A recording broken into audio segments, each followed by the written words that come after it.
abdiin qabne miti nu yakka warra gooftaan beekne miti nu yakka warra Yesuun qabne miti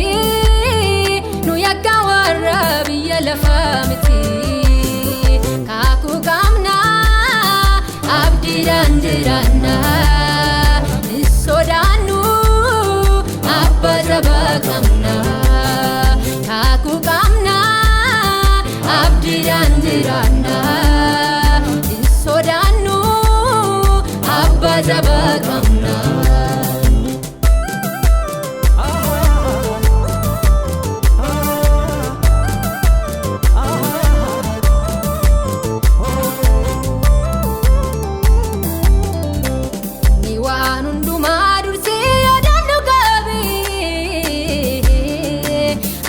Jalala sanfula sandabe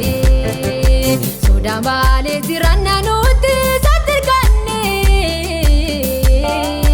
tikse gari kenya Yesus namananne kaku kamna abdiidhaan jiraanna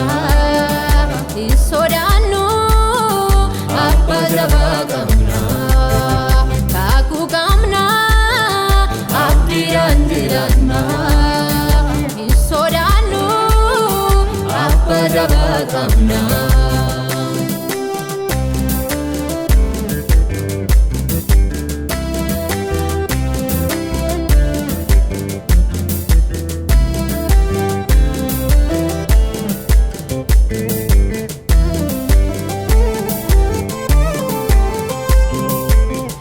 Keenya inni nu waamii dandaana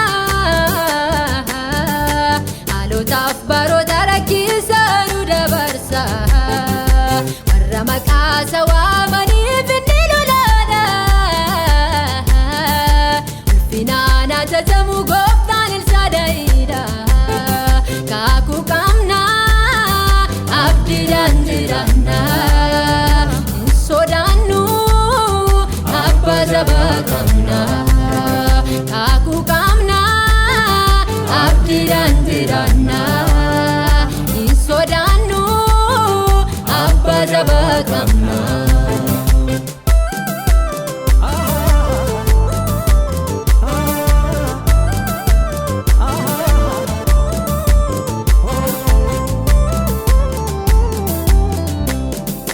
Abdiin nuuf kenname wanta itaan argamu miti dhaabuuf argachuudhaan hin madaalamuuti kaadhimamne jirra ulfina bara baraati taasumaan hundisuu dhufee nu fudhataati kaakuu qabna abdiidhaan jiraanna hin sodaannu abba jabaa qabna kaakuu qabna abdiidhaan jiraanna hin sodaannu abba jabaa qabna.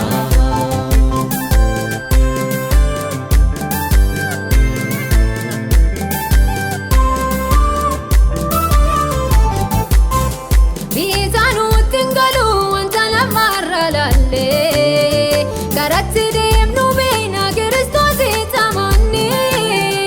waaqni nuti qabnu isa nu yellaasiisu miti baatarraan nu gahee barru harkaasarratti kaakuu qabna abdiidhaan jiraanna hin sodaannu abba jabaa qabna kaakuu qabna abdiidhaan jiraanna hin sodaannu abba jabaa qabna yakka warra abdiin qabne miti nu yakka warra gooftaan beekne miti nu yakka warra Yesuun qabne miti nu yakka warra biyya